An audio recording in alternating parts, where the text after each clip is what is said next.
Okay. Oh, picking up where we left off. Um, I've got a very happy little boy right now. So what we're looking at is that we're trying to describe some of the different types of pathology that can arise from and help illustrate how these different dural folds are important in considering how the structure and function of the brain work when they're under stress. So let's take a look at these different types of and get ourselves associated with the different landmarks here. The superior sagittal sinus up here, the false cerebri that folds, that dural fold that sticks down in between the two different hemispheres here. That corpus callosum, that is how these different hemispheres communicate with each other. We have the presence of the lateral ventricle that's being shown here and here. Midbrain, which we had talked about last time as one of those deep structures in the brain.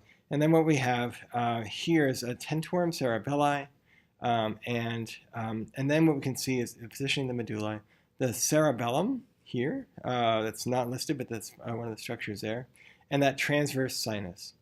So what we want to be able to then, be able to appreciate is that, if there are distortions that occur here, then we can be able to illustrate them in some of these different types of pictures. So moving into some of the types of changes that can happen, we can have what's known as a subfalcal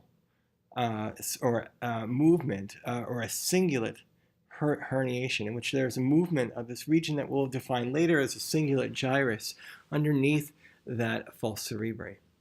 And then what we also have then is this uncal and cingulate type of combination that can sometimes occur with a tumor or some kind of pressure that's building up in this kind of situation.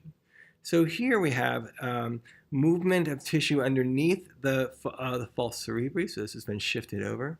But we also have some movement here that's been pushed of tissue that's been pushed beyond the tentorium cerebelli.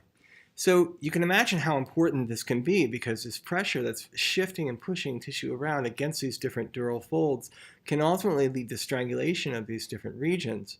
So for example, this kind of uncal herniation that we see right down here is one particular type of example of that. Finally, what you can have is that if you have a tumor, for example, or some kind of stroke or buildup of pressure within this posterior fossa region that we have down here, what we have is a tonsillar type of appearance of and movement of tissue. In this case, it's moving out through the foramen magnum down below, because the pressure is driving it away from the and pushing against that tentorium cerebelli and shoving it out through that foramen magnum there. And that can create pressure that ultimately leads to pressure against the medulla that can be a significant issue, since the medulla contains many different respiratory and cardiac regions of the nervous system. So here's a picture of the cingulate herniation, in which we can see that kind of movement occurring dramatically underneath this